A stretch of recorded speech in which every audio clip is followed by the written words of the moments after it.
Well, I have a microphone and you don't. So you will listen to every damn word I have to say! Good evening, all, and welcome to yet another live stream. With me, as always, we've got Glenn somewhere when I click the button. Hello, Glenn. I'm here, look. I'm not far away. You good? I'm all right. How are you? I'm good, yeah, as always. That's all right. Good. Yeah. Do we know anything? Not really. Oh, I know you had a bit of a rush on this afternoon. I was half expecting to kind of click on to enter the studio and then still be sat here 5 minutes later, but here you are. No, it's a funny old one because my youngest child had someone's birthday party to go to, and they timed it between like 5 and 7 in the evening. So it's been a rush to try and get sorted. But yeah, I've picked him up, and as soon as I picked him up, he'd got tears in his eyes. He was crying his eyes out because he'd fallen over and scraped the bottoms of his elbows, and then he'd also pooped in his pants as well. So that was quite nice to find out. So, yeah. He pooped in his pants? Yeah, I think he's got a bit of a lactose thing, and he had some yogurt earlier today, and I think he just literally sharted. I think it was literally a nice shard. It's a beautiful story. Yeah, it is. Anyway, without further ado, I'm going to jump into the comments because we've got people waiting. We've got people here for the conversation, hopefully. So let's jump through. We've got with us as always. I've lost it. We've got Jeremy. Anyway, Jeremy's here. Jeremy's here. Hi, Jeremy. So is wanting to know, does it count if you found out on social media a release you've been putting off buying is going out of print? Then that day you immediately buy it, because he's done that. And he spent $45 to do that. So we'll probably dive into that a little bit later. Yeah, but definitely. Also with us, we've got a Slipknot fan. Good evening, Slipknot. Hey, Slipknot. Well, we've got Rohit back with us as well. Good evening, Rohit. Hey, Rohit. Well as well. We've got Cam Curates Cinema. Hi, everyone. Hope you've all had a good week. We have, I think. AJ Pink is with us as well. Good evening, AJ. Evening, AJ. Lynn in the other room. Good evening, Lynn. Lynn in the other room. Hope you're well. We've got Joe Snowden. Good evening, gents. Good evening, Joe. We've got Aswelco. It says Smelly Toes. Hey, Aswelco. Smelly Toes. Anthony Lipiello is with us as well. Good evening, Anthony. I hope you're doing well. NCH 103 is with us as well. Good evening, Nick. Hi, Nick. And the Batcave. And the Batcave. Hi, Batcave. As Wilco says, earth-shattering sharks that created volcanic eruptions. I think it was a bit like that, but he's settling down now. He's eating cake, and I'm letting the wife deal with bedtime. So. Yeah, as Jeremy said, everybody poops, but not everybody poops in their pants. No. Hopefully. Unless this is like a weird confessional. And then Anthony did have the birthday last week, and he had a great time on his birthday as well. So I hope that was good. We've got Gilbert's Gaming Emporium with us as well. Good evening, Gilbert. Hope you're well. Gilbert. And John, the movie man. What's up? Evening, John. So, yeah. So we've got everyone with us. So in that case, I'm going to kick off. Well, I have a microphone. There we go. Right.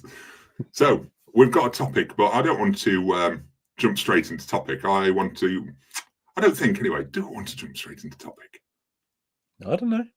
Because I was going to lead it off with, we'll lead it off with something else, and then I'll lead that into topic, if you're good with that. So, of course. Let's get physical. So we'll jump in with the announcements that we've had, because of course it's that time of month where Arrow Video have made their. It's that time of the month. Oh, yeah. I am sorry. We'll all be patient with you. Don't worry. So Arrow Video have released their July announcements, and is there anything there that's been tempting you? No.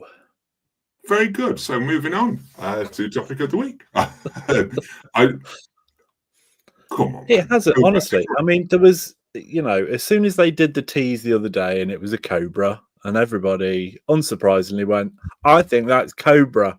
I don't know I don't know how people come up with it. It's brilliant. But I knew straight away everybody's going to go mad for this. Yeah. And it's been out such a long time.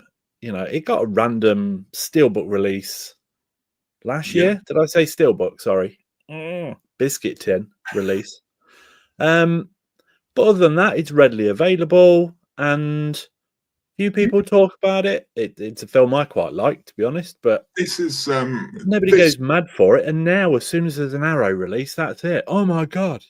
I wanted to link this in because I'll cover. Let me say first, I'm tempted by Knock. I am. It's a film I enjoyed, but there's absolutely no point to me getting that at the minute. I've got the other Blu-ray sat here. I can wait it out. It's no good. But with you Cobra, got the Aussie Blu-ray, didn't you? I did, and then you were tempted because the American import. Arrow did a US release, didn't they? Not Yeah. that long ago. Yes, Yeah. I was tempted to import for the extras, but it leads me to that thing. This is where it sort of links into the topic in a way, because everyone gets swept away with these Arrow announcements, because you jump into the comments of any of the social media for Arrow feeds and people go absolutely nuts for them. And this is what sort of got me thinking about social media and how it fits in with our collecting habits and things like that, because everyone gets so hyped up for things that previously no one really cared about. I mean, the Cobra, the film, it was in a Stallone box set, and I think the Blu-ray box set, was it 5 movies that were got for the Stallone box set, which included Cobra, included Demolition Man, Specialist Assassins, and Tango and Cash. And previously, these box set, I think I picked it up for like a tenner. It was struggling to sell. No one was interested in these films. Then suddenly, you get a boutique release with this label, and the hype online, it goes absolutely nuts. And these things sell out. Demolition Man sold out, and now people are going mad for Cobra. And these things that they were struggling to sell in a box set for £10, they're now selling individually for 25, 30 each. Is this the devil? Is this social media that's doing this to people? Are we winding each other up? I don't really know. There's a kind of as we know, there's a collector's law type thing where we are, it's from a boutique label, therefore we must be purchasing it, whether that's Second Sight or, to be honest with you, it's one of the top ones, really. Criterion, Arrow, Second Sight, would you argue they're the top 3? Second Sight's becoming one of the bigger ones, yeah. And then you've got things like 88 Films and stuff like that I would kind of put below that, maybe. But yeah, people then go into a bit of a frenzy. It's amazing like to I me, say, it does with Criterion. I think Criterion's got this kind of such a panache label type thing going on that they could put out any kind of random film. If Criterion had put Cobra out, everyone would go absolutely mad for it, because it's almost like a stamp of quality.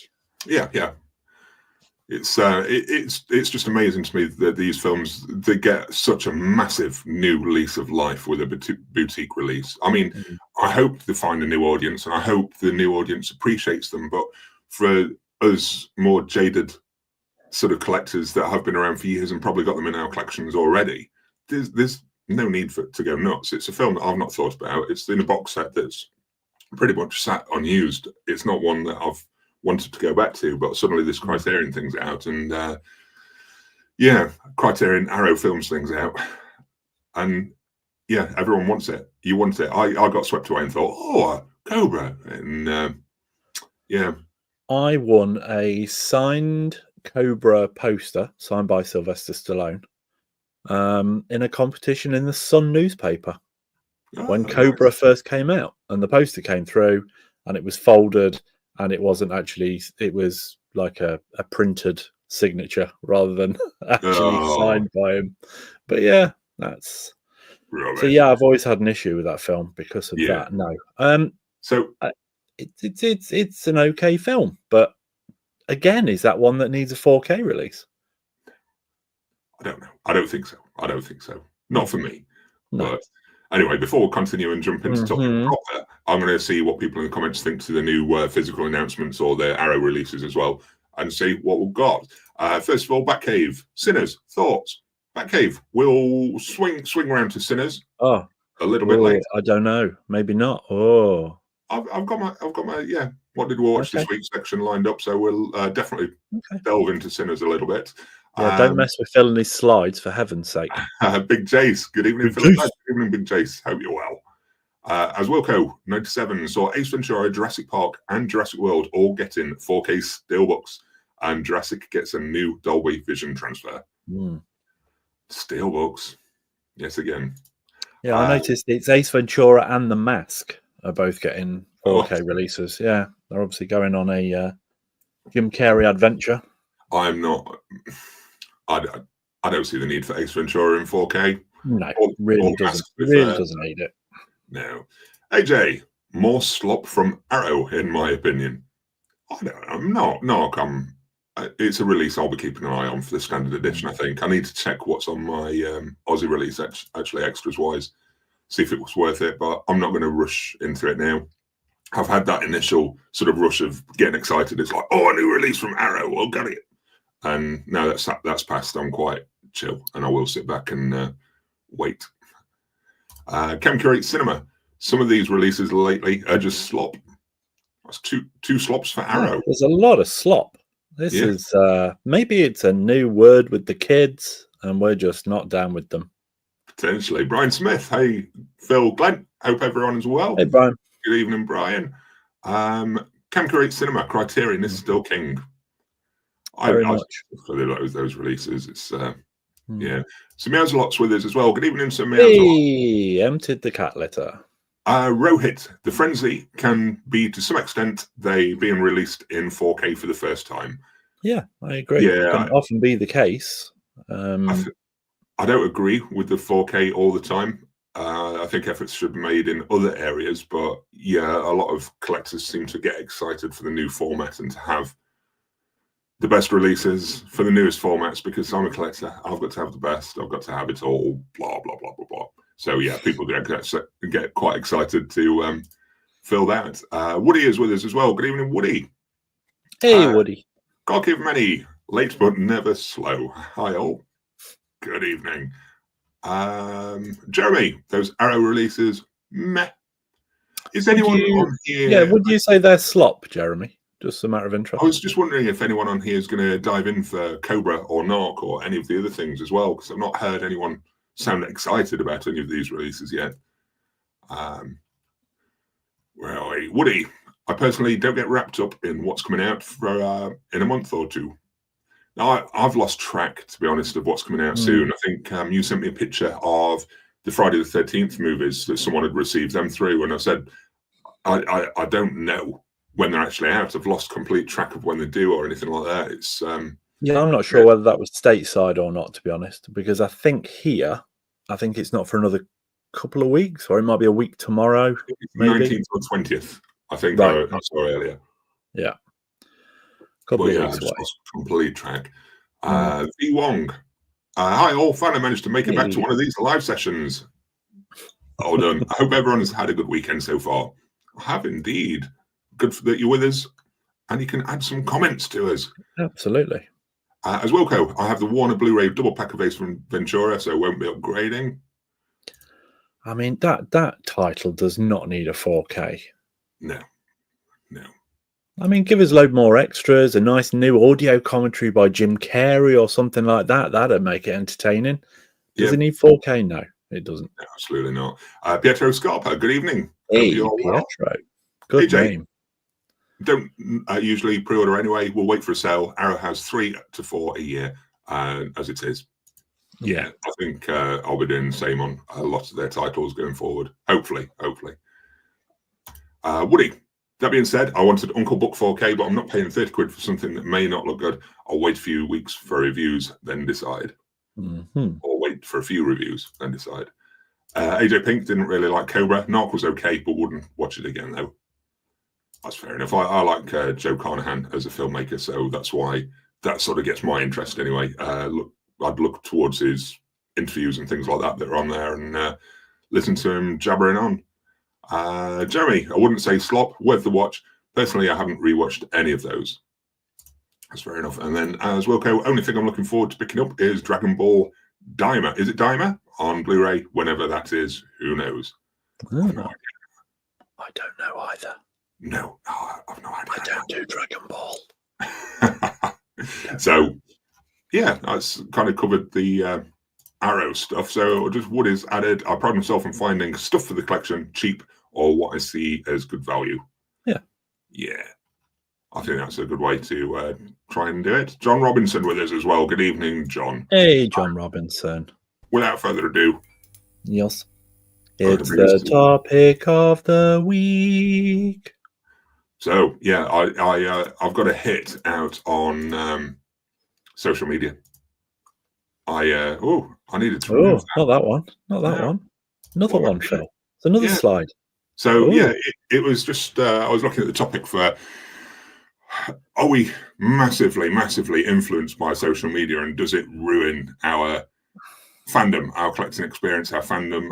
I don't know. I've just got something out for social media at the minute. Can I just say, AI has been very, very kind to me. It has. I'll tell you what. I look buff.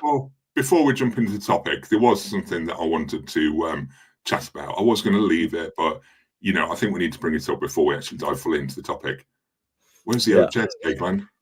It's still next to me. It's just here. It's not I can't far see away. it, man. I know, and it's because it's got a hell of a lot of cardboard on it, ready for my eBay.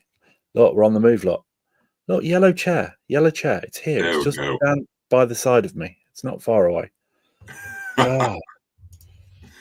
So Yellow chair content for the day. There we go. Anyway, Let's get that.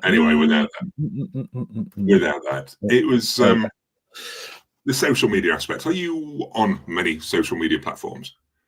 I am, for my sins, still on Facebook, although I don't really use that. My dogs are on there, and my cousin and his family in Australia, and that's the only reason I kind of stay on there, because I think it's quite a rubbish platform, to be honest. With a lot of people that can't spell. Yes. It seems to be the worst one for that. I'm also on. What am I on? Twitter. I love, and I'm not calling it X because nobody calls it X. No. Everybody still sends a tweet. It's Twitter.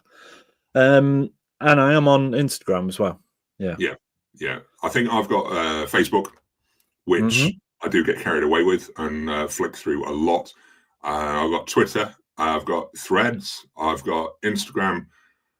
And I think that's pretty much it. I didn't really delve into TikTok or anything like that. And then obviously I've got YouTube. Does your OnlyFans count as a No, it's not really. It's not really social media. It's not social particularly. I don't interact. No, it's quite unsocial, isn't it? No, you just post pictures, don't interact. Yeah, but okay, that's fair enough. Yeah. So yeah, I'm on quite a lot, and the thing that I've found recently through doing the videos about collecting and being in these groups is it worries me how much I'm influenced without particularly realizing it on social media. I mean, one of the things that I see all over, particularly in the 4K collectors groups, are the posts about, look at my collection, look what I've got, this is all my stuff. And it sets sort of aspirations that you need to have the biggest collection to be part of the group, to be part of this the community. It feels like you have to go large or go home, basically. And it seems to be at least 3 or 4 times a day that I'm flicking through social media and I see this kind of showy post. This is like, look at my collection, it's huge. It's like when people have the background of their videos and things like that, and it's just a whole collection. Sorry, Glenn. But it sort of sets that expectation, and it starts to, it's like a little seed in the back of my head that being a collector, I feel like, do I need to keep up? Do I need to prove myself as a collector to be part of the club? To be part of this, do I need to keep growing and growing to be able to post the photos? Can I just post a photo of one of my shelves, or do I need to do the whole lot all at the same time? Do you get swayed by this sort of thing? Do you see this sort of thing across social?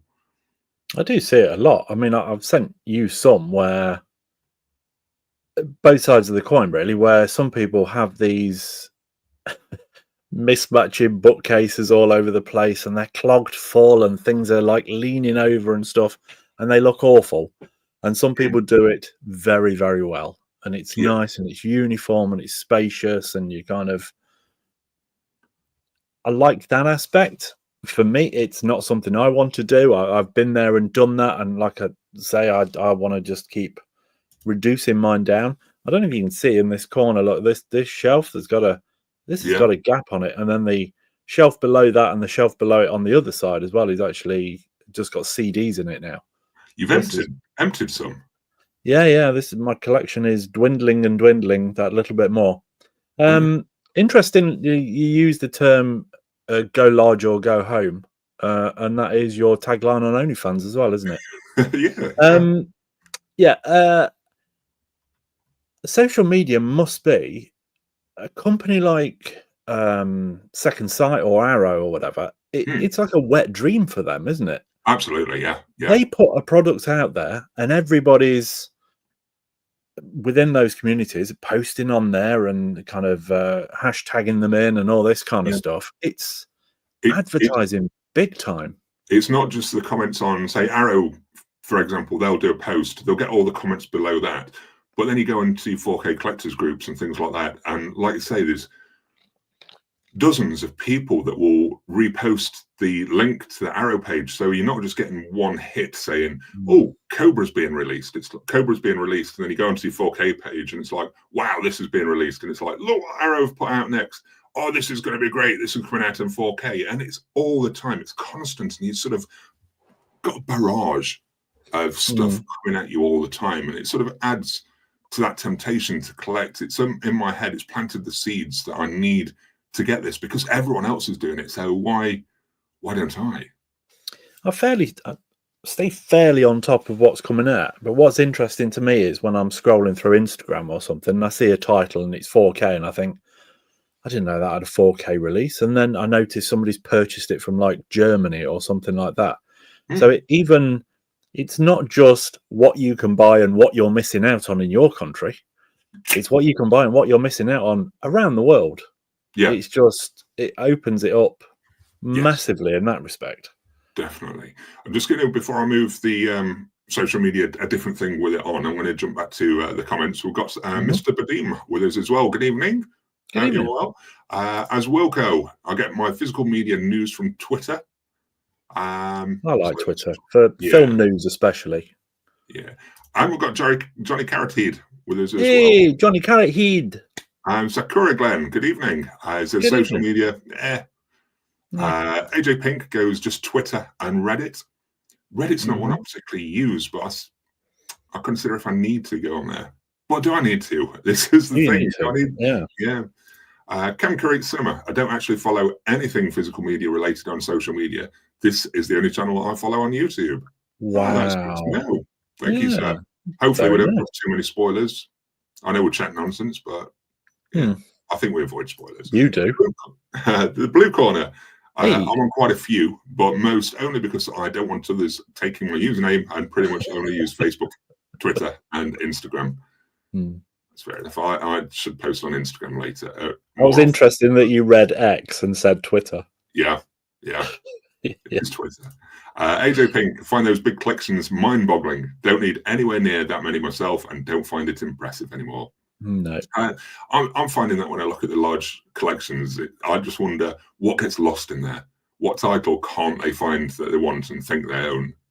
And, well, like you said a few weeks ago, you bought something and it wasn't until you checked your shelves you realised you already owned it.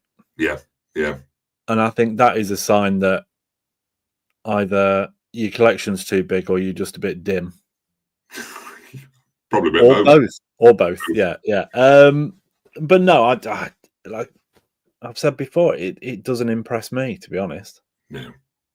It's just it doesn't make you a bigger film fan. It just makes you a crazier collector.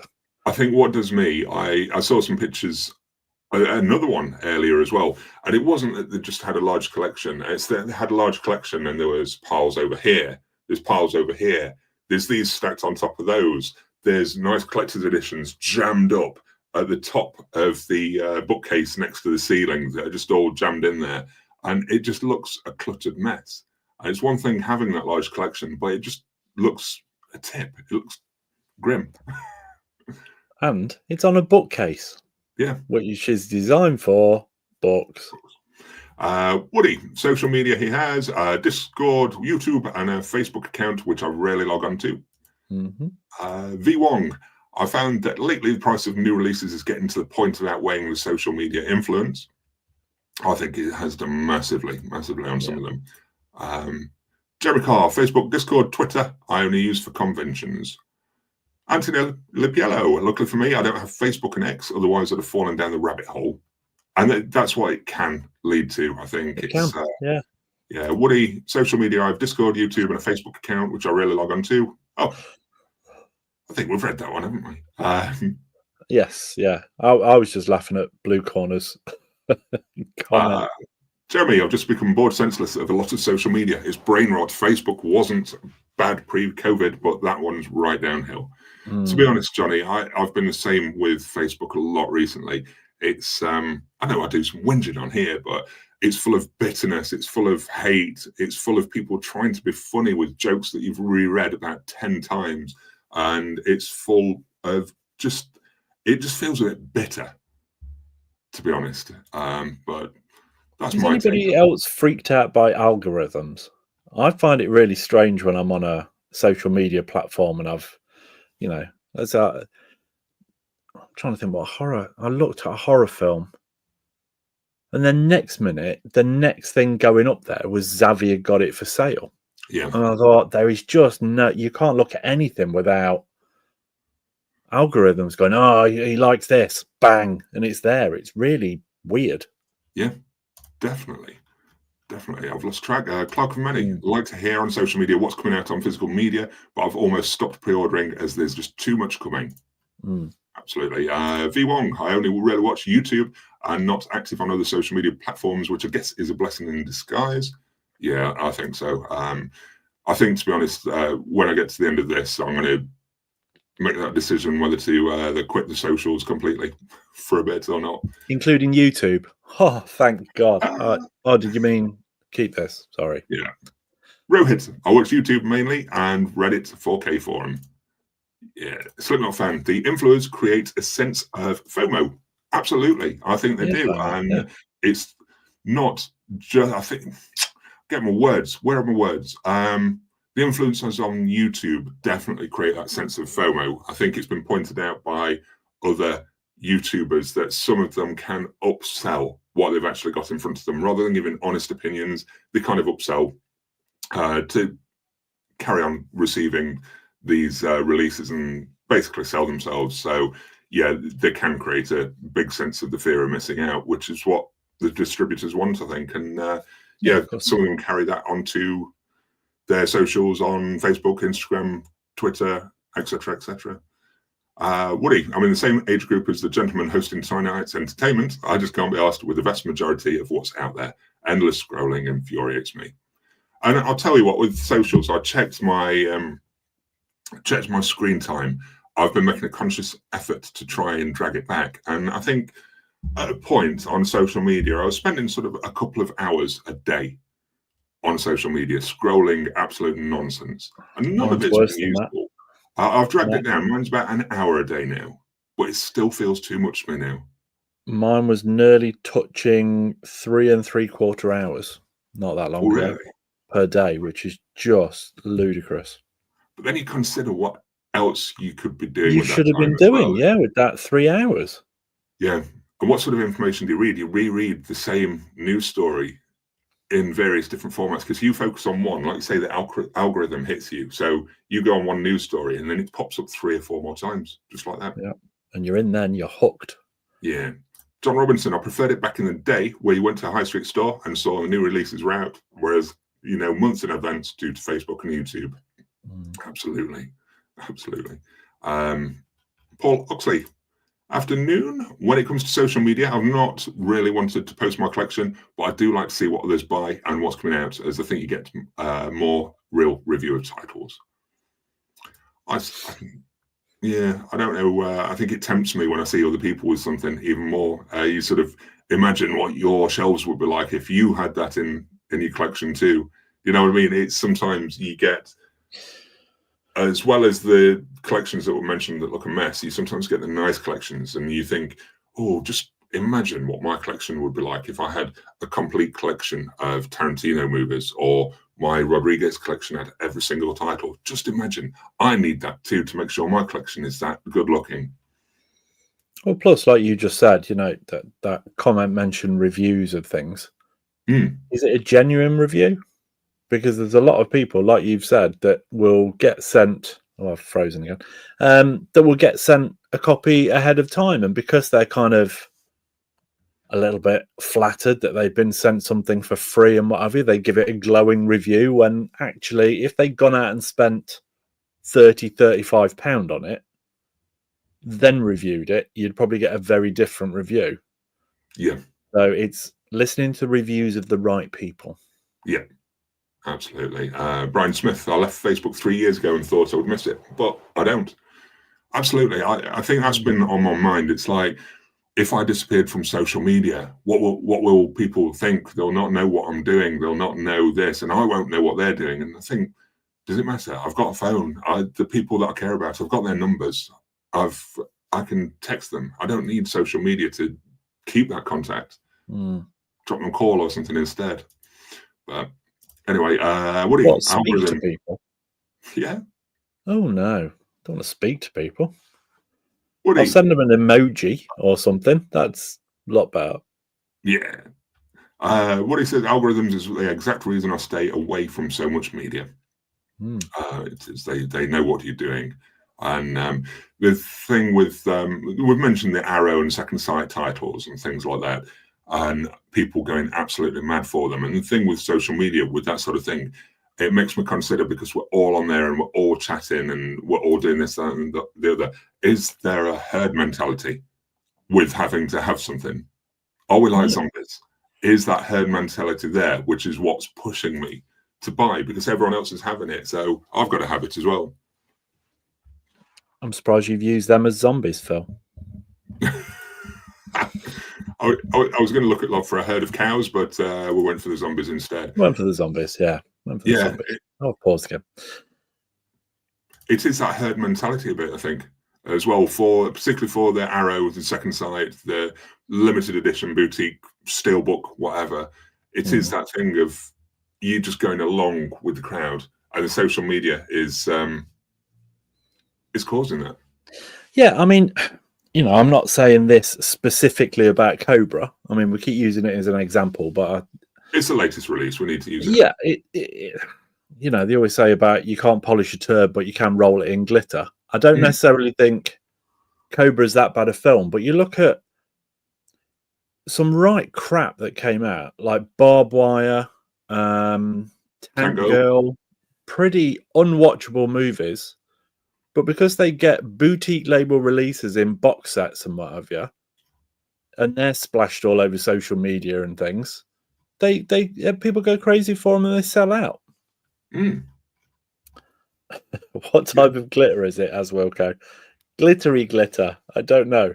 It's not Gary glitter. Let's put it that way. And I think there is a herd mentality to it, and you try and not argue against it, but talk up against, potentially not buy this because, and you get shot down, you get ganged up on, and they don't want to hear it. They don't want to hear any other opinion other than you have to get it. I hardly ever comment on any of these groups because any opinion that isn't of the masses, it's game over. It's game over. Game over. It's game over. Game over, man. It's game over, man. Just popping back to the comments. Gilbert's Gaming Emporium. Agree with Slim. Influencers on YouTube creates a fear of missing out, especially prevalent in the gaming space with huge collections and expensive pickups every week. It creates a hoarding environment. Yes, I agree. The gaming ones, they're absolutely. I'd put them at a higher level of insanity over the physical media movie collectors, because they've got several platforms that they collect for as well. Got collections for each of the consoles, and they go mad and spend an absolute fortune. And AJ Pink. That trailed off, didn't it? Yeah, it did. And AJ Pink. I've done something similar, Phil. 1 hour for both Reddit and Twitter combined. Most of mine was on Facebook, to be fair, which was even worse. It's terrible. As Wilco, most of the titles were new transfers that get posted on my timeline don't really interest me, but on the rare chance one does, I'll still wait for reviews and a sale.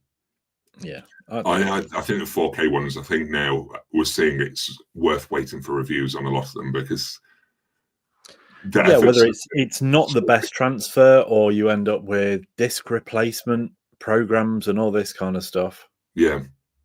And disc replacement. Yeah, if it's just the film you're interested in, you don't need to go for the all singing, all I say all singing, all dancing. Actually, it's just a box with a flimsy book inside it or postcards. Yeah. 9 times out of 10, the disc gets a standard release and it's identical. Not all the time, granted, but majority of the time, I would say. Oh, yeah, yeah. So we should all just wait it out if we can. Jeremy's just said, buy less titles and get better furniture. I think that sometimes. I think as well, buy less titles, get better equipment sometimes as well. Like I said a couple of weeks ago, we were talking about somebody's collection that we'd seen online, and it was just shelves and shelves of stuff, just absolutely jam-packed. And then they had the smallest little television in the middle. Yeah. Lost in the middle with an armchair in front of it. And you think, you've got all of that stuff. Surely, if you love it and you need all that stuff so much, how can you appreciate it on such a small little screen? Yeah, exactly. Spend your money wisely.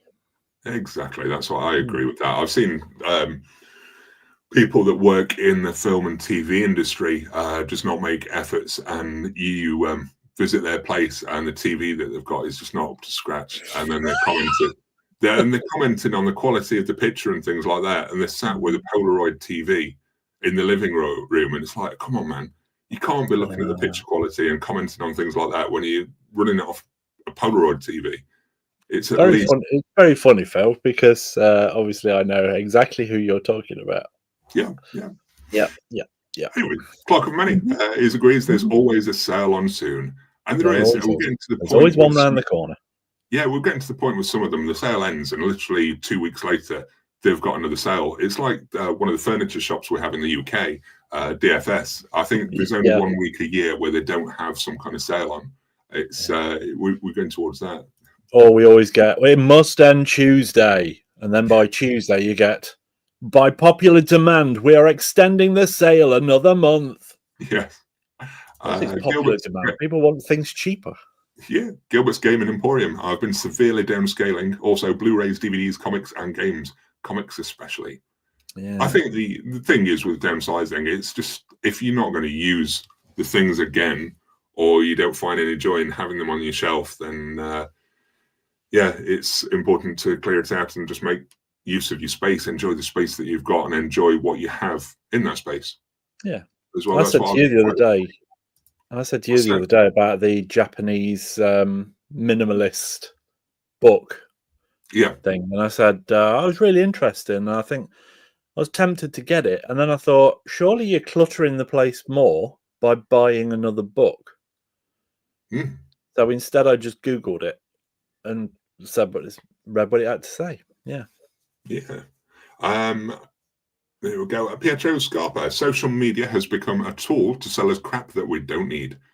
Absolutely, it is. And that's the thing with the socials. I think it enables the addiction, and you get on there through the groups and through these chats. It's an active encouragement to buy more and more, be it through someone just saying, yeah, it's a great film, you need it in the collection, or that encouragement because a certain label would say, this title is going out of print soon, you need to order it as soon as possible, we only have so many copies left. And the social media, it's all links to that. I mean, Jeremy came into the chat pretty early, and he added, if I can find it again, where are we, Jeremy? Yeah, does it count that if you find out on social media a release you've been putting off buying, it's going out of print, then that day you buy it immediately? Because he's done that. And it's that influence on social media that's pushing your buttons and that fear of missing out, and actively encourages you and into that addiction and that need to buy it. Suddenly, because you're on social media, you needed to have that title. Could it have waited, Jeremy? Or was you just swayed? Was it because of that encouragement that you got swept away? sometimes you are just in the moment, aren't you? And that's it. When you're in the moment and you do it, and then you've kind of pressed buy and you think, oh, should I have done that? But you're too late then. You're in it. Yeah, absolutely. It's I think it's a poisonous thing because I get quite addicted. I've been addicted to buying things for ages and ages. It's not a proper addiction because it's not alcohol or drugs. It is a proper addiction, and I've not recognized it for a long, long time, and I've not dealt with the issues for a long time either. And I've completely forgot my chain of thought. That purchasing things is an addiction. Yeah, and I've not seen social media as an addiction, and I've not seen how social media has affected that addiction.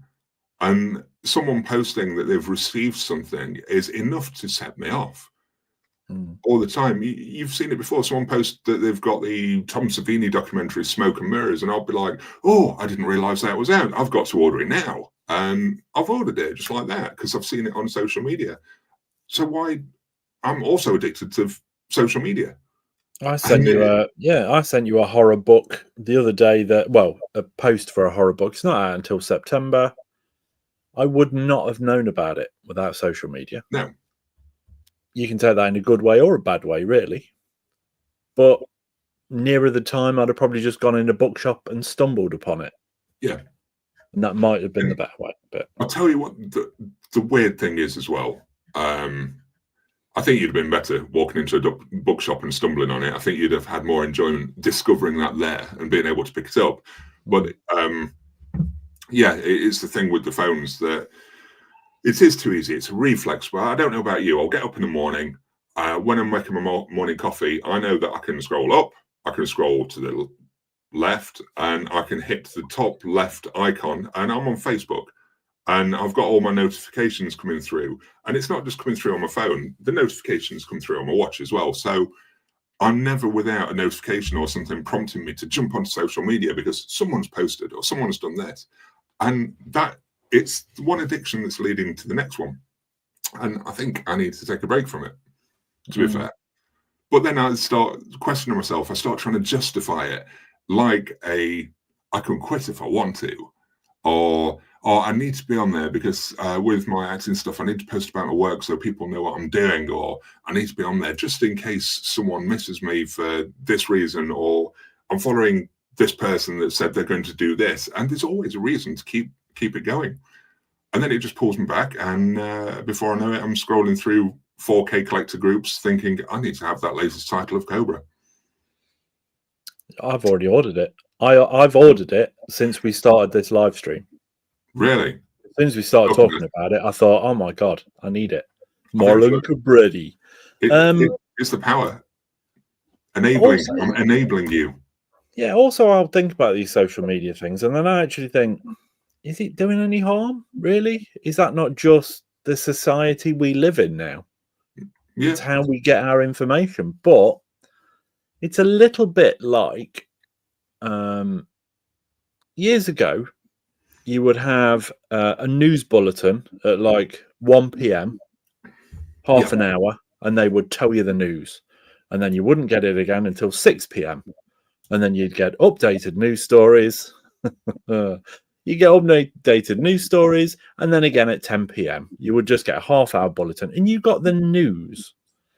Now you've got 24-hour news. It's padded out with all sorts of crap.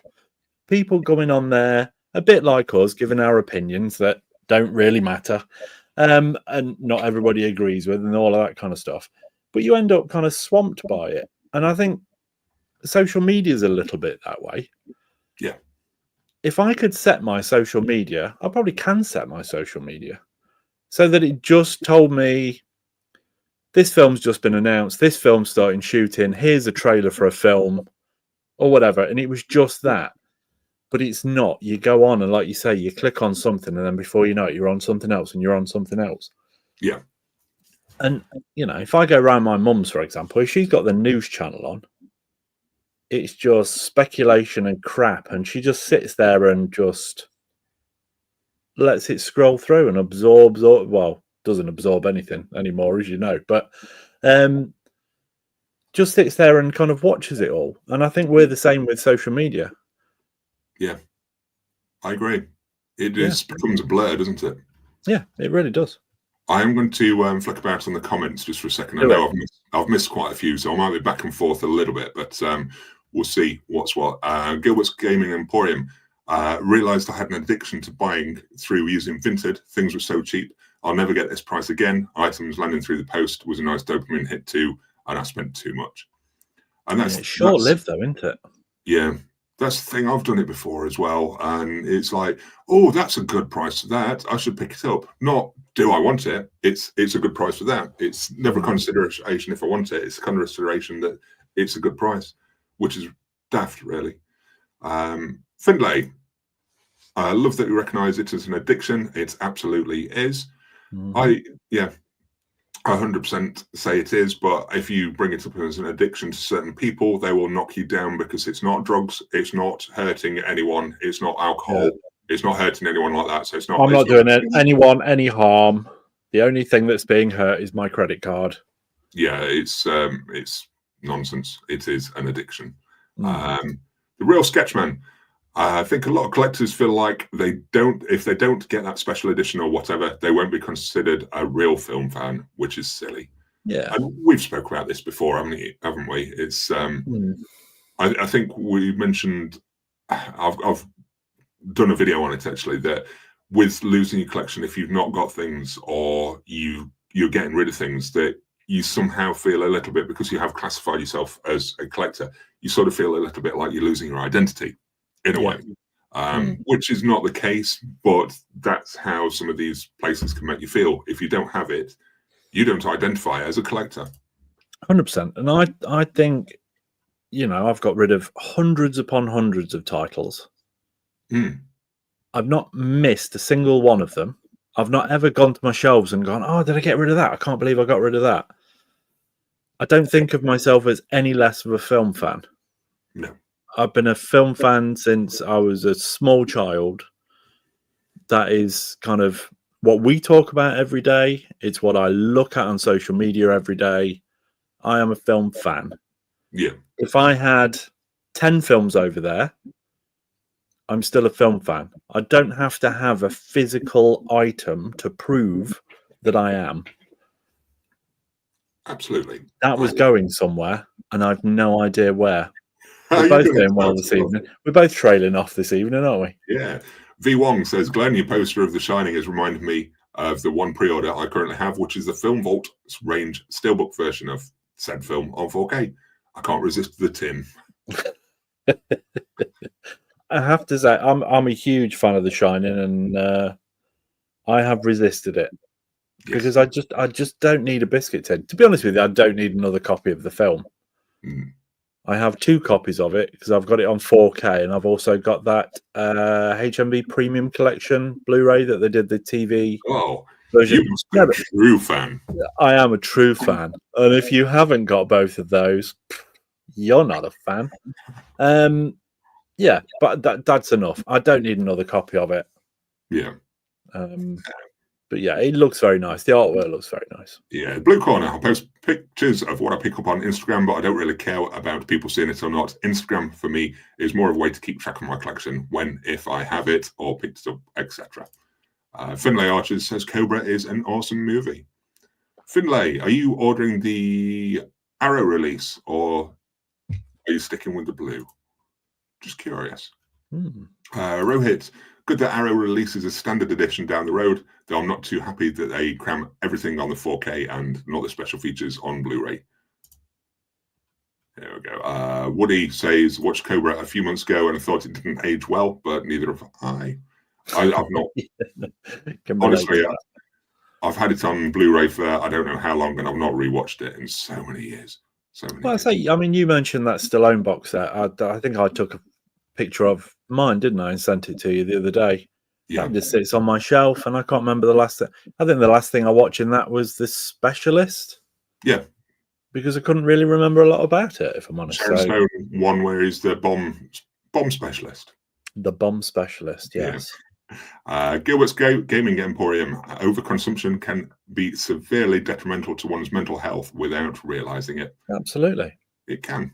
100%. Phil 100%. touched upon it earlier, and it's something I'd said last week, that the more and more, I'm still getting rid of things that I've collected over the years, whether that's movie posters or books or figures or anything.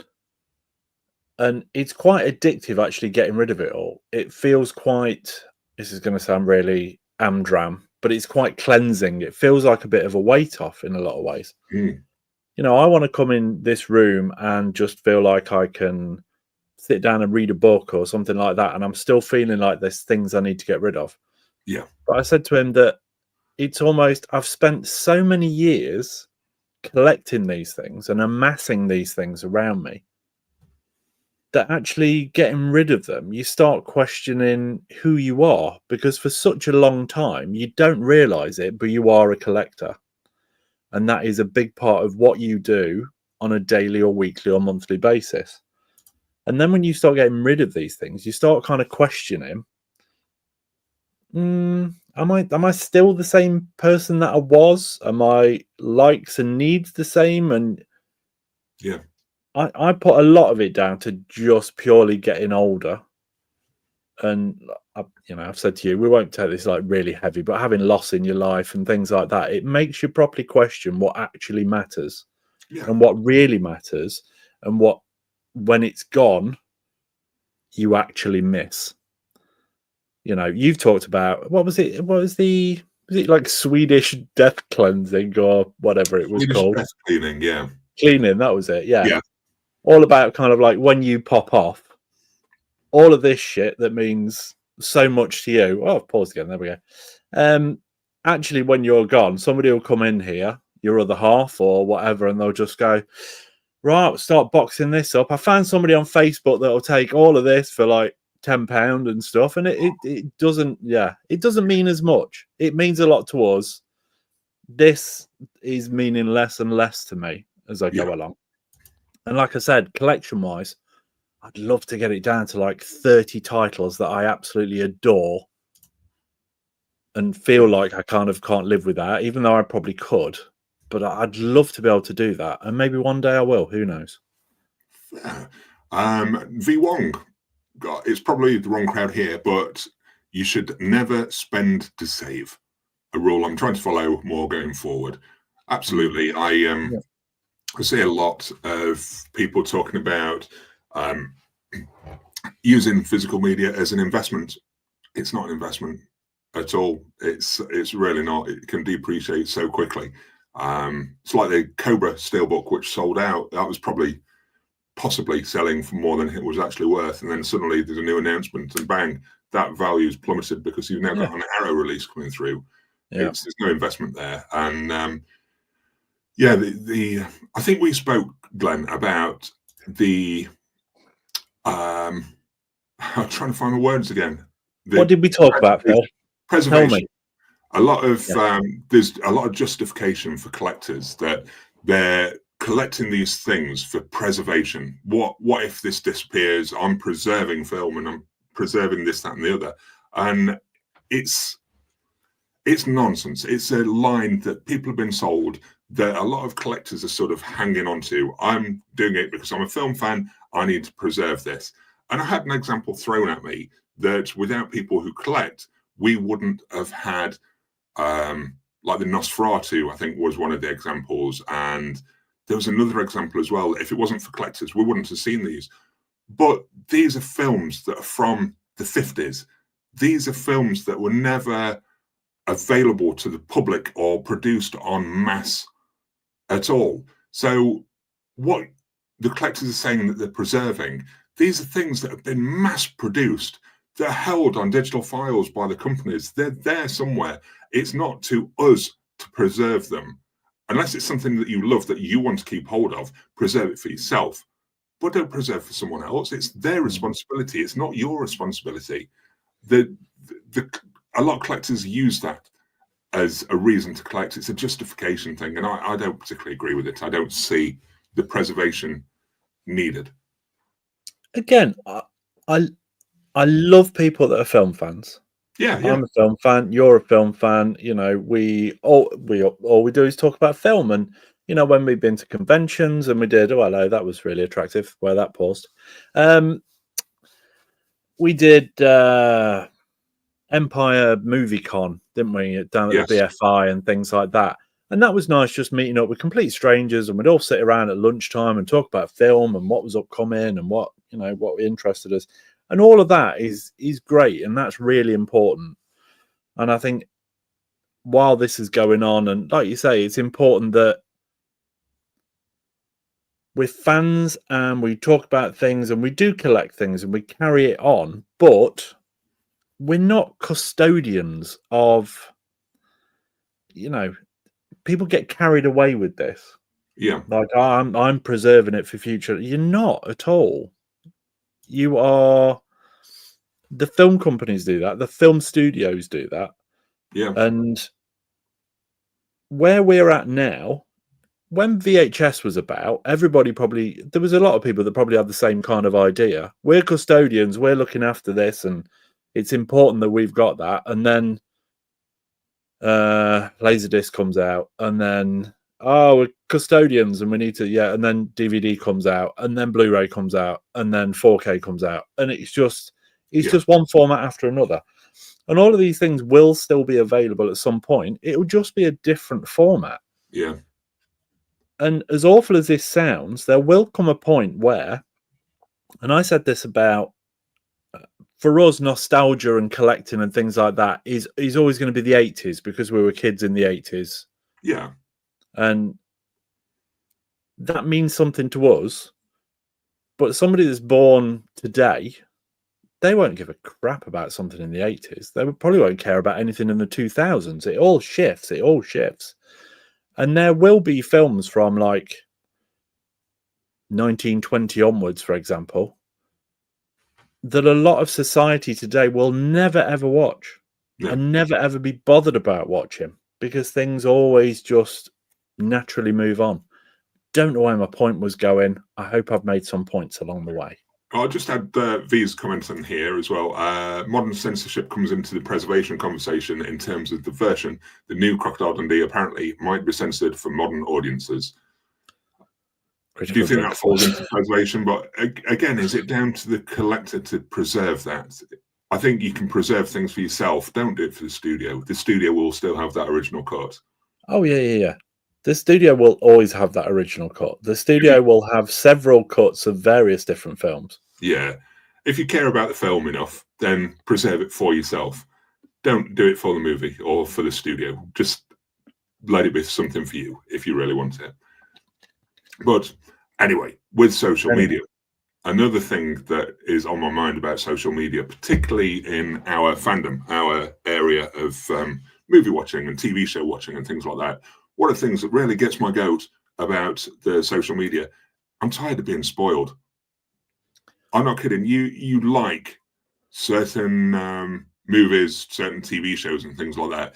You'll read one article on it, and suddenly your feed is full of spoiler nonsense. And I've used the image of Last of Us here. I mean, it's not like I'm going to get spoiled because I know the game. I'm not massively spoiled on it, but I just noticed the sheer amount of articles that immediately spoiled anything on that second episode. I've not watched the second episode yet. I've not had a chance, but I'm already spoiled on it. I already know what's going to happen because it's all through my feed. And it's the same with movies. You follow the production of Superman, and suddenly your feed's full of Superman spoiler images and things like that. You just can't avoid it. Do you get that on your feed a lot? A lot of spoilers and a lot of things that you could do with not knowing. Yeah, the worst thing is when you've just got, it's not even a studio or anything. It's like you or I have gone on there and felt the need, as soon as you've seen a film, to go, Darth Vader's Luke Skywalker's dad. You've just got to get it. People go on there specifically to ruin stuff, ruin it for other people. And I don't get that mentality at all. No. I get why big productions, where it was like, was it Endgame and stuff, that kind of put a big thing out. They did a a big publicity run for like a fortnight running up to the film coming out. Don't ruin it for anybody else. Yeah. But it happens, you know. Deadpool and Wolverine, look at all the cameos that were just people screenshotting the movie screen while they're watching the film. It's a shame, isn't it? Especially with the cameos through the Deadpool movie. They were all online within hours of that film coming out. Yeah. And I don't get the mentality where people feel the need to try and spoil it for others. I don't understand. It's just like been there, done that, got the T-shirt. Look at me, I was there first. And nobody cares. Shut up. The algorithm doesn't work for you either. If you want to put down that I want the conversation, but I don't want the spoilers, there's no way they can sort that out. So it immediately just throws up the headlines and tries to get you clicking. And I've got a thing, if it's in front of me, sometimes I will read the full headline. I'll see the image and it's like, I've got to read this. And it's some kind of weird impulse that you see the words and you have to read them. And I've found myself spoiled on a few things. And I hate social media for that. I really do. I'm sick of it with TV shows and things like that because I can't get to watching it quick enough. Episode 3 of Last of Us is on tonight. I know by the time I wake up in the morning, I'll not have a chance to even get my cup of coffee at work before I've stumbled upon a spoiler. Maybe it should be called unsocial media. Yeah, I think it needs to. Yeah. Just going to jump back to the comments. Jeremy Carr, without social media, we wouldn't have this stream and know each other so like it. Fair, thank you, Jeremy. Blue Corner, everybody wants to be first. Spoilers be damned. That's it. Everyone is in a rush to be first for whatever reason. I don't know why. Clock of Money, not buying any censored discs. I want what I saw. Yeah. In relation to the censorship issue. Camcorder Cinema, tend to stay away from trailers and movie information online. Yeah, I did that. Can you remember the run up to Sinners?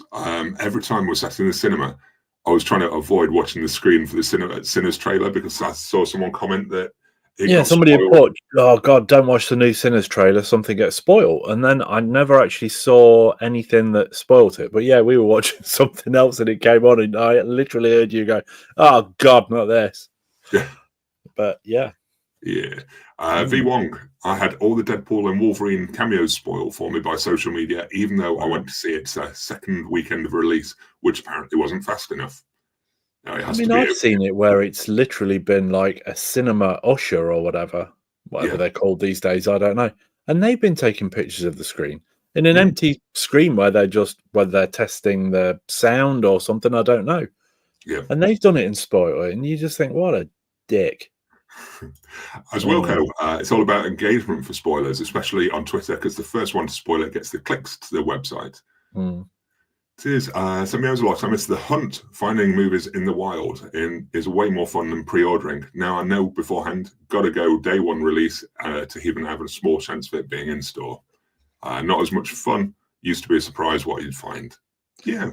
I have to say I ruin my own fun when it comes to going to CEX. Because you go on the CEX website, you can actually, one of the filters is you can see what is in that store.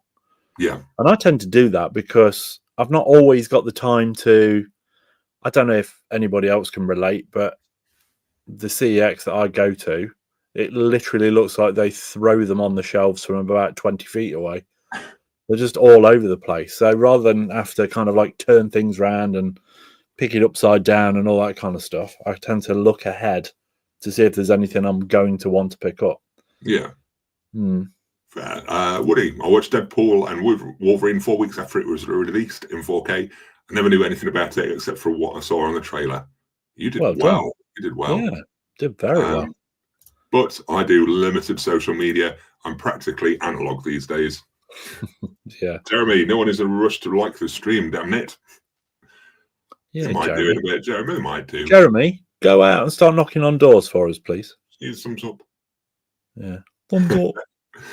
Paul Oxley, an argument can be with spoilers is yes, they put it up there, but it's our decision to watch and read it. I agree, they're everywhere and it's hard to avoid. It is, and it's not always about kind of like seeing a headline and choosing to click on it or not. Sometimes it's an image. People literally just put a picture up. one of the Star Wars TV shows, was it Mandalorian, that we were struggling with spoilers for quite a while? Just people just dropping images randomly. I can't remember. I can't remember. Anyway, yeah, I'm going to hit out something else that's social media spoiled in a minute. I'm just going to read V1's comment first. It's strangely addictive getting my comments get read out by Phil in this feed. Definitely social media influence. There we go. That's, we need to come back. Yeah, something else that social media has been an absolute bellend for, spoiling for me. Just the speed of social media and what information that we get. Something that I used to find a great joy in was Empire magazine. I used to love getting Empire magazine through each month, and I'd take a day. I'd go out to the shop, pick up my Empire magazine, get myself a snack, come back home, sit on the sofa and read it, all the latest movie news, all the latest articles and things like that. Now, I don't need it anymore. I've read everything online. There's nothing that's surprising me in Empire magazine. So I finished. I stopped picking it up. And I kind of miss that time. I miss being able to pick it up in store, go home, put my feet up and have a read of them, of the well-written articles. I've just read nonsense on social media that spoiled me because I've been in a rush to know. I've not had that patience, and it's kind of taken that enjoyment away from me. And the other day I was thinking, you know, I kind of miss having that time just to sit reading a magazine for an hour when it comes through. The articles are better written. Simpler times, Phil. Simpler times. Do you not miss anything like that, though? Because you 100%. Get information in those bite-sized chunks that are misspelled, poorly written by some lunatic from Lithuania or something. Apologies to anyone from Lithuania. Well, I think you did just say a lunatic from Lithuania. I didn't, you didn't blanket the whole country. We're reading poorly conceived articles that are written by people that are in a rush to get their comments out on social media for the clicks, and it's taking that enjoyment away from reading articles in something like Empire or on Empire's website. I don't even wander on there anymore because it's too slow. Everything's through Twitter's like instantaneous. The flip side of that is, you'll read a tweet from Empire magazine. Yeah. Because they're in that trap now. They've got to get information out quick as well, and they've got to be relevant. Yeah. It amazes me, if I'm honest, the magazine is still going. Yes, you have interviews with people you probably like, but from a film news point of view or a film review point of view, by the time you've picked a magazine up, it's 3-4 weeks behind the time. Yeah. You know all about the film news already. You've read it here, there, and everywhere. Yeah. It's a shame. But yeah, I agree. I miss those days. Definitely. Johnny Carrothead. Spoilers are pre-social media. I'm used to it. Downloading TV episodes of South Park, etc. before I went to school so they didn't spoil it for me. Fair. I didn't struggle with that from school. I don't think. Not that I remember of anything. I was out of school before South Park started, I think. As Wilco97, a question for Phil. What do you think of Nintendo Switch 2 games being digital on a game card and the new prices being almost £80? Have you heard this? This is ridiculous, and it wouldn't surprise me. I read an article about it on social media the other day. Yeah, so you would buy a Switch 2 cartridge, but the only way to play it is, well, we put it in your Switch, and it's not actually the game. It's like a digital key as such to unlock a game. It needs to be online to play it, basically. You might as well just get the digital copy. I think it's ridiculous. They should just go all digital only. There's no need to have this game card anymore. It's their polite way of saying we want to go digital because it means we don't have to manufacture anything. Yeah. But we'll still give you the option, even though we're going to make it a really awkward option and a bit of a silly option, to the point where you go, why don't I just go digital with this? Yeah. Join the dark side. They do it already with the Switch. You buy the box and it's a bit of paper with a code on in the thing for the digital download. It's literally just that. It's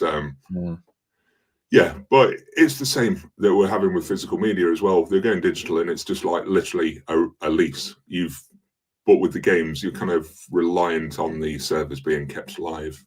I suppose you are with the films as well, really. But Yeah, it's just the way everything seems to be going at the moment. But yeah, Paul Oxley, love these lives. Glenn, it feels good to have a decent chat, not just about the latest movies, but issues that surround a collector. So thank you both. You're welcome, Paul. You're welcome. So you are. While we've gone on to topic, I think we'll move on to the other bit, if you like. Do it. Ooh, yeah. Ooh, yeah. Next bit. What did we watch this week? That's what I really wanted to get into, but obviously, okay. We both watched the same thing. I know that for sure. There we go. Look. Did it right. Feel better now? Do you feel better now? I feel better now. That's done. Yeah. Good. So that's okay then. Well, I'll start with you, Glenn. If there's anything other than the thing that we will be discussing, because I've got nothing else. So what did you watch? I've only been watching TV stuff, to be honest. I've not watched a film at all this week. Yeah. Pretty same. We I saw the lineup for Celebrity Traitors coming up, and there's loads of people on there that we really like. Yeah. So we've not watched Traitors. So I said to Lynn, should we just give the first season a bit of a look, just get a vibe of what it's about? I know people love it, so let's try it. And we said, yeah, let's do that. In 3 days, we are 6 episodes in. It's quite addictive. I love social experiment things like that. It's very interesting. So yeah, we're quite knee deep in Traitors at the moment. I did TV as well, because we burnt through the first season of The Pit, which was very good. Yeah, it was really good. High drama, and enjoyed it. But we finished that last night, so we'll be on to other stuff soon. But you like a medical drama, don't you? I do, yeah. But I think the thing that we're here to discuss is the main film that we both watched this week, because we went together, was Ryan Coogler's Sinners. So, yeah. I really thought that how you said that, you were bringing up a slide. No, I didn't get a slide done for Sinners. Ryan Coogler's Sinners. No. So, yeah, we went to see that. I'll give it thumbs up. I give it 2 thumbs up. Definitely. I really enjoyed it. Hey, that's how you get the fireworks. Oh, that's how you get fireworks. Do it again. Hey! Modern technology. Yes, there we go. Yes. Yeah, I really enjoyed Sinners, and but something about it worried me. But yeah, I thought it was a really made film, really well shot, and I appreciated the efforts that were made with the soundtrack as well. I thought that was very good. Yeah, have you got much to add about it? Yeah, I mean, I've played quite a bit of the soundtrack since I've come away, to be honest. I think it was, you know how people always, regarding films, say, like a location is almost a character and things like that. I think the music was. I mean, it was a part of the story as well anyway, but it was a great soundtrack. Yeah. But yeah, it was a lot more of an accessible, enjoyable film than I was anticipating. It touches upon slavery, but it doesn't it's not heavy historical kind of story in that respect. Yeah. I don't think I think most people have probably seen the trailers, maybe, but it really, I've described it to people of that's what I thought to it. I've said it's kind of Deep South from Dusk Till Dawn. Yeah. And that's kind of what it reminded me of. While you're watching it, you can kind of feel like Coogler's a fan of Lost Boys and certainly from Dusk Till Dawn and things like that. And there's great performances, really well made, enjoyable. I'd say John Carpenter's Vampires as well. Yeah. You know, when it came to the soundtrack, there was a lot John Carpenter vibe. I got a couple of moments as well. But at no point, the nice thing was you can kind of feel like these things are an inspiration, but they're never copied. No, absolutely not. They're kind of a vibe rather than I did appreciate that he didn't rush to get to the thing that perhaps a lot of the audience were waiting for with the vampires and things like that. There's no rush to get there, and he took the time to build the characters. You learned a bit about them, the history, and sort of other aspects. and there's no rush to get to the vampires. But what worried me a little bit, I think we're okay.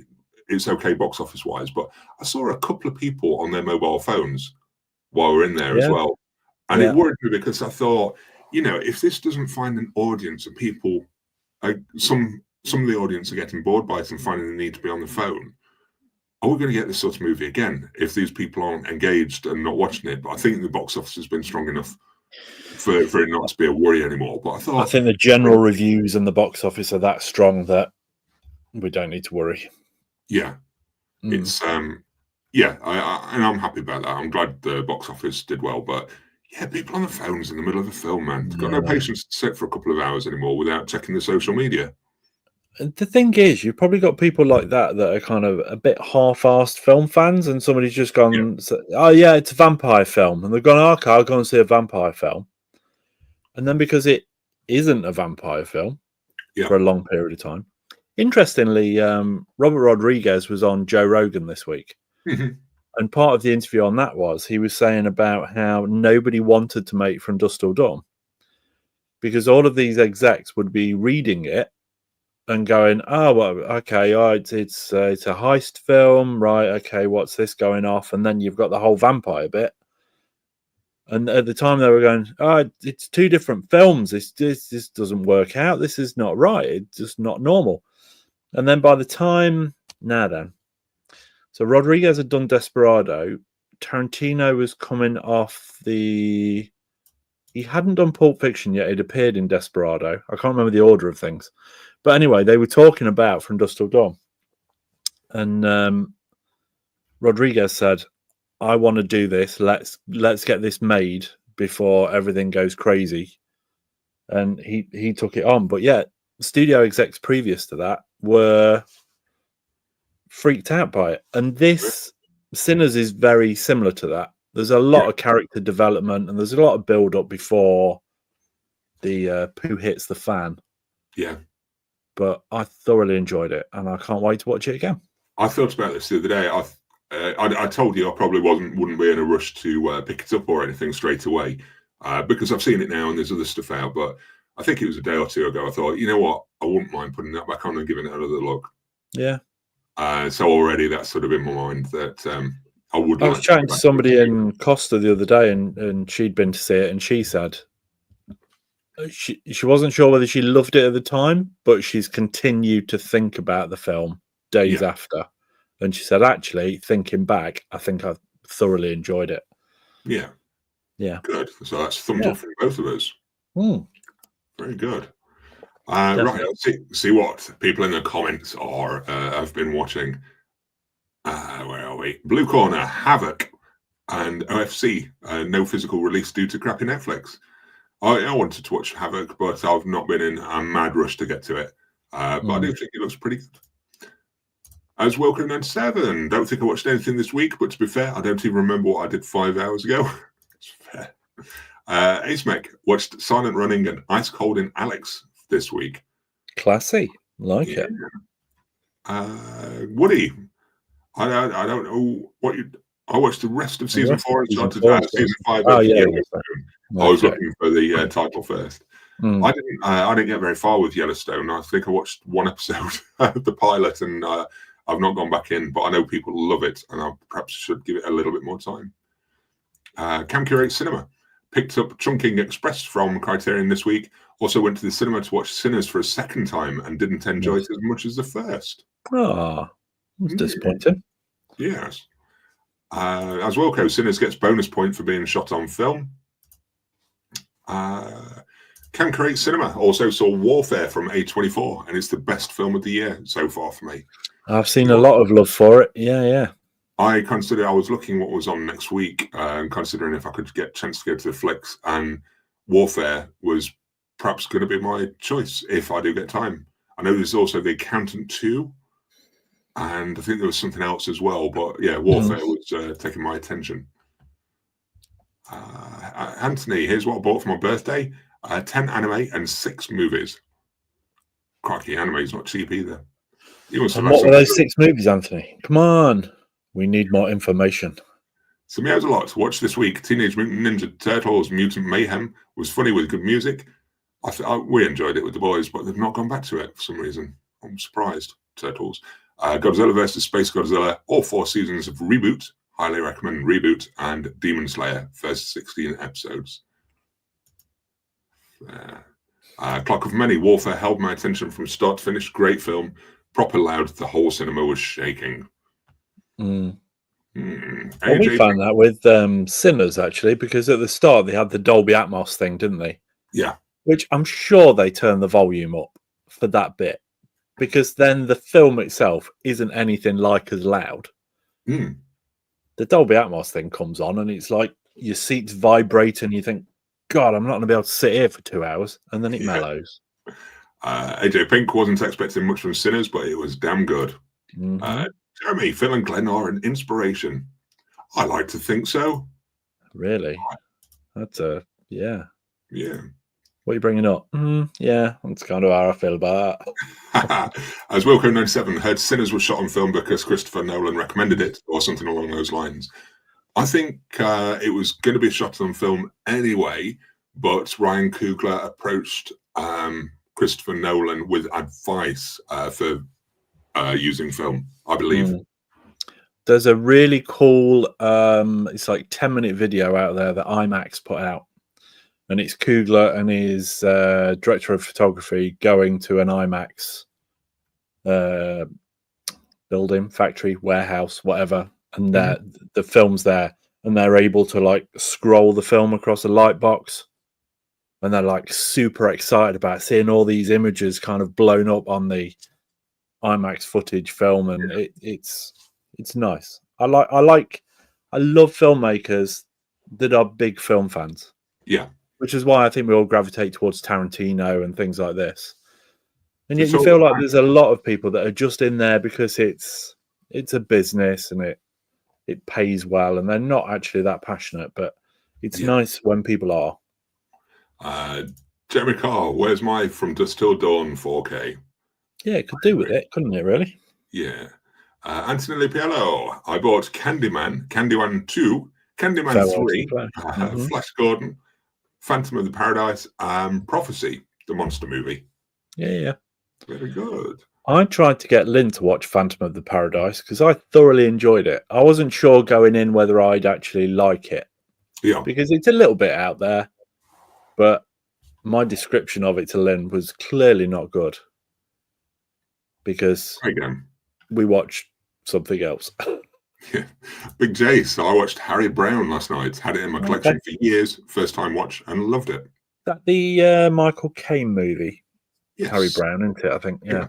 I quite enjoyed it. I thought it was decent. It's been a number of years since I saw it, though. Paul Oxley, booked to watch The Accountant 2 this week. Loved the first one. Yeah, I quite like the first one. I can't remember a lot about it. I remember I liked it, but I never owned it or anything, I don't think. Now, Jeremy Carr, I watched Electric Dragon 80,000 volts, or V. It's short, 55 minutes, black and white, came out in 2001. More visual than dialogue. It's a loud and wild ride. Worth checking out, though. It might be an acquired taste. It sounds it. There we go. And I think we're about through the comments. I know I've missed a chunk of comments earlier on, so if I'm missing any, let me know. I'm going to flick back and see if I can find any, because I know there was a bunch that I skipped. Have you got anything else that you would like to see that's out this week or two? There was something next week, and I can't remember for the life of me what it was, so bear with me while I consult social media. No, I'm actually going on the Odeon app on this occasion.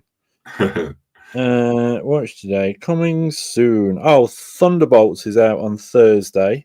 Of course it is, yeah. I'm not a huge Marvel fan these days. For me, it literally ended with Endgame. I don't think they've kind of been able to touch anything like the standard of where they were. Yeah. Thunderbolts interests me because I quite like an anti-hero type story, and it's good reviews and stuff, so we'll try that. Here we go. Slipknot fan, what did you think to the Predator Badlands trailer? I mean, it's something I'll watch for sure. I don't think it kind of massively excited me. You've obviously got the little thing in there regarding her eyes. And I won't say more than that just in case that's a massive spoiler. Yeah. But I think that's clearly setting up a movie franchise that has come before, should we say? I know. Crossover. I'm kind of intrigued, but because it seems to be off planet and there's something more going off there, I'm like, do I want it sort of the more reality setting, if that makes sense? It's set in our world, our reality, rather than it going full on sci-fi into some mystical. I think it's quite interesting because obviously Trachtenberg seems to be creating this. I know it sounds ridiculous because Predator's an alien, but a larger universe. You know, how he did with Prey, for example, took it to a completely different time zone, but kept it here. And then obviously this, and then there's the animated show, which is coming up, and I can't remember what that's called. No, I can't remember the name. But that looked decent. The animated show looks interesting, to be honest. I feel like that's it's 7 different individual stories. Each episode's a completely different story, different setting, like time-wise, and maybe other planets and things. So it's interesting what he's doing with it. Yeah. He's clearly a fan. Definitely. Big Jace said earlier, latest news from Turbine via another source on social media. The next batch of 3 3D movies will have 2 Part 4 titles and 1 Part 9 title. Release date not yet announced. It's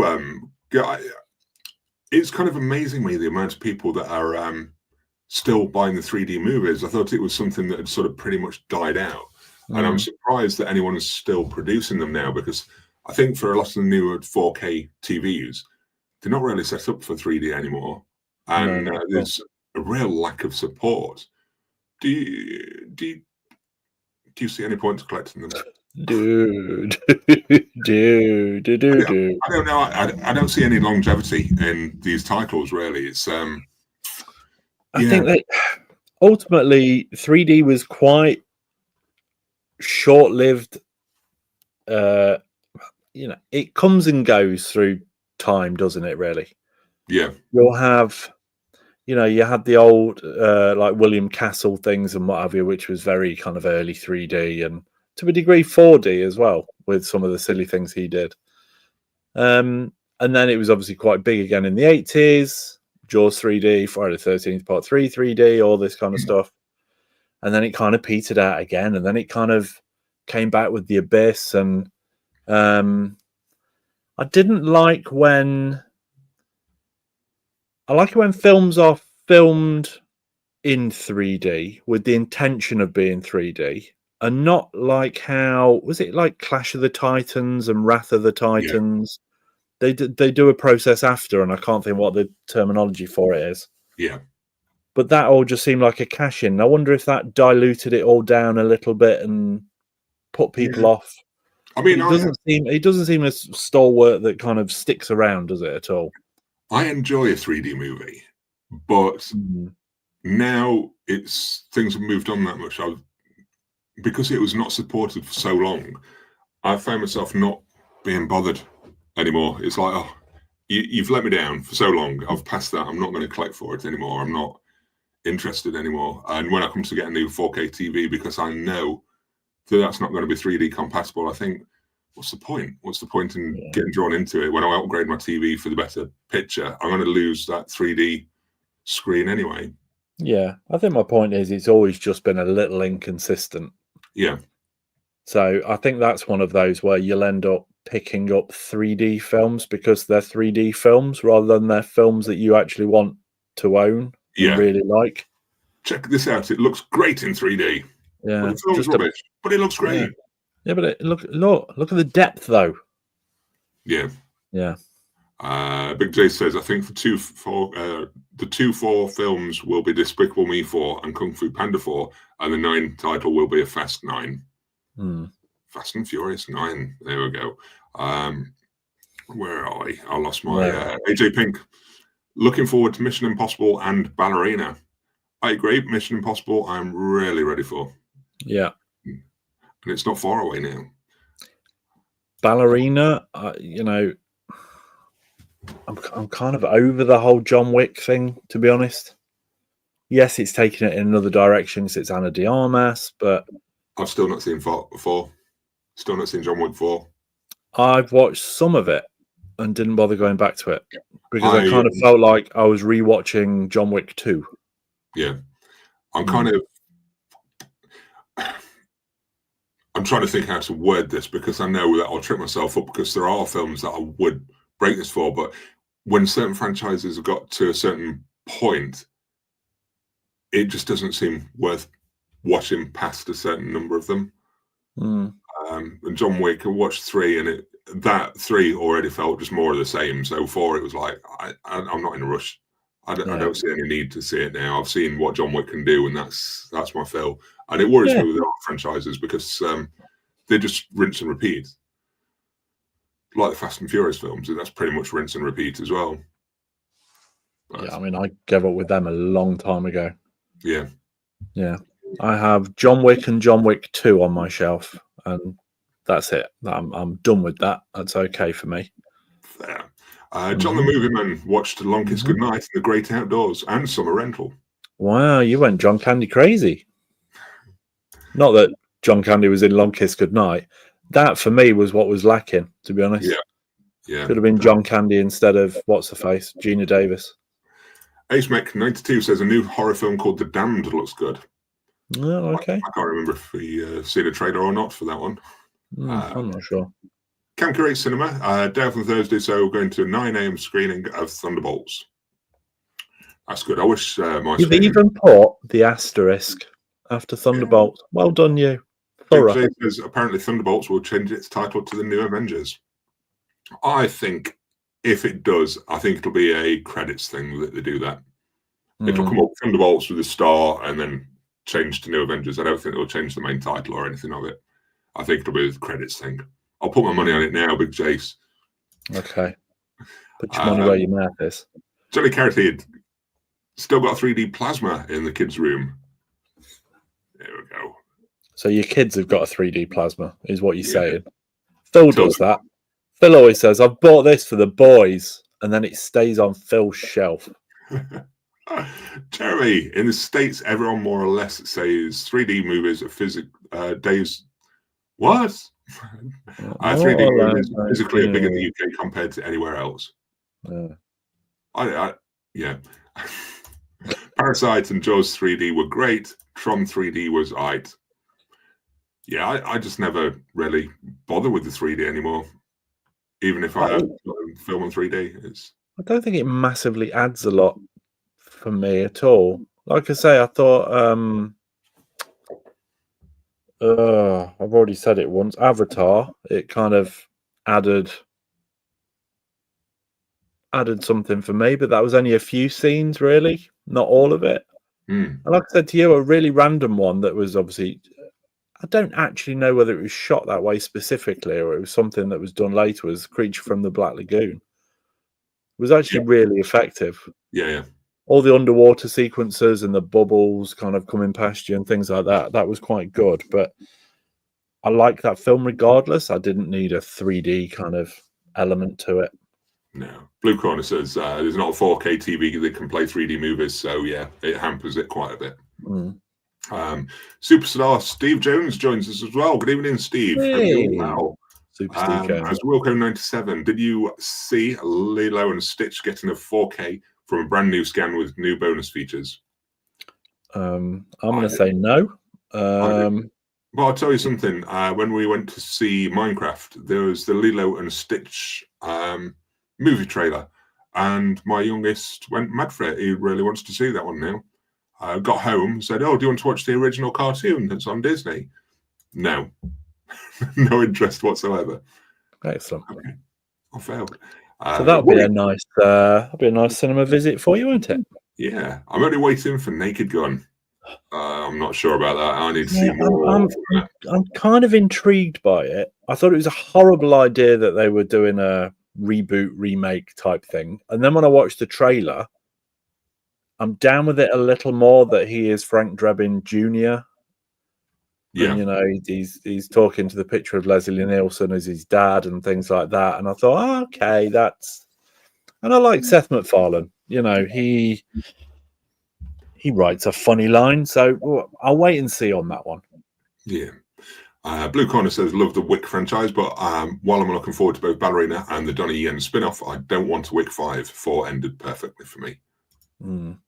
I don't know how it ends. Don't spoil it. Just read about it on social media. It'll tell you on there.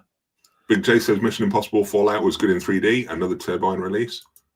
I don't know, viewers, everyone that's viewing, I don't know if anyone can see it. I left a little teaser for regular viewers of the live stream, and no one's called it out yet.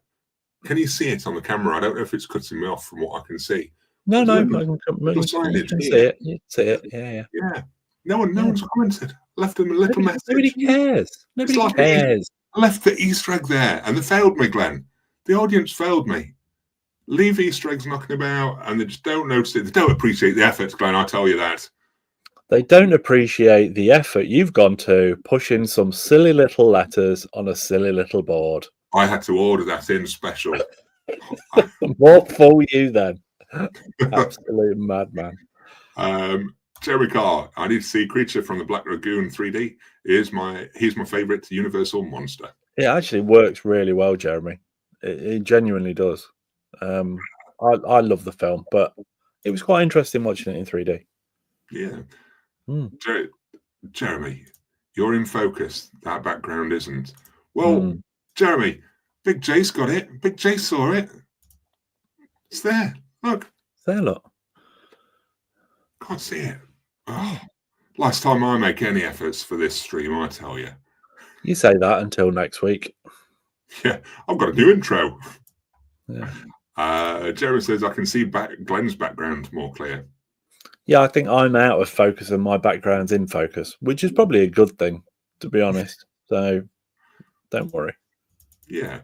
Oh, it's the chair we need to see. Howard the Dusk, something else out of focus. Howard the Dusk. Howard the Dusk till dawn. Yeah. That'll yeah, be a there we go, spin-off. Jeremy. Now I see it. Now it's just you on the screen. Well, it's something to keep an eye out in the future. Little Easter eggs popping around the screen. You keep your eye out. Nicholas Dickens is with us. Good evening. Been doing some chores watching TV. Hope everyone is well. We're all well, Nicholas. Yeah, we hope you are too. And we're just about to wrap this up because I'm going to ask Glenn if there's anything else he'd like to add for this stream about social media. Do you think social media sucks? See you later.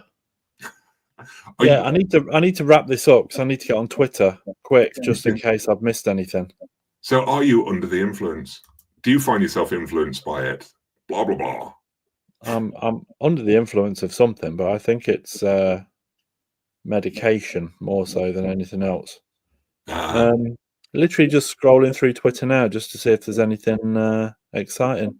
Yeah, I thought that. But, it's the hate train of social media. And one thing that from thinking about this stream and doing another video, the thing that I've sort of drawn from it is that I think I need to have a month off of social media and see if I do actually miss it. See if I do miss out on the latest announcement, or if someone's reached out to me that I've forgotten about, or there's a release that I needed to know about. Will I miss out on it or not? And I think I need to give it a go just to see if there is actually anything that I miss. So if you do a doo-doo. Doo-doo. We'll start with a story about doo-doo, and we're ending with doo-doo. If you do a social media blackout, does that mean I send you nothing to do with film releases or anything like that? That's entirely up to you, but I probably won't be able to use a lot of the links, to be fair. But yeah. In that case, what I'm probably going to do is just send things like, oh my God, that new trailer for Superman. Woo! It's brilliant. You should see it. If I knew the trailer's on there, I can jump onto YouTube. Oh, okay. Okay. So I wouldn't class YouTube as part of it, but that's not as fun then. Maybe I don't say anything. No. But anyway, thank you everyone for joining us. I hope you've enjoyed the stream and whatnot. Don't think Glenn's got anything else to add. So I was just reading Nicholas's comment. I only saw Howard the Duck, blank, blank, blank. No, you've gone off. I can't read it now. Go back up. Doesn't matter. Where are we going? Nicholas has got another one in. I'm going to. There we go, Nicholas. Did not miss social media. Neglected Twitter since Musk took over, and been off Facebook now for 10 years. Been off it longer than I was on it. I do not miss it at all now, but it was a wrench. Woody, have a good weekend, evening, guys. Good weekend, Yeah, and you evening too, Woody. all of you as well. Hope you have a good week. Jeremy, thank you for the stream. You're welcome, Jeremy. Thank you for being here. Somebody has a lot. Great stream as always. Bye, everyone. Kevin Create Cinema. Have a great weekend, all. Anthony Libiello. See you next time. Viwong. Bye, everyone. Time Everyone's flew. so lovely and so polite. Yes. Anyway, thank you for joining us. Until next time. Farewell.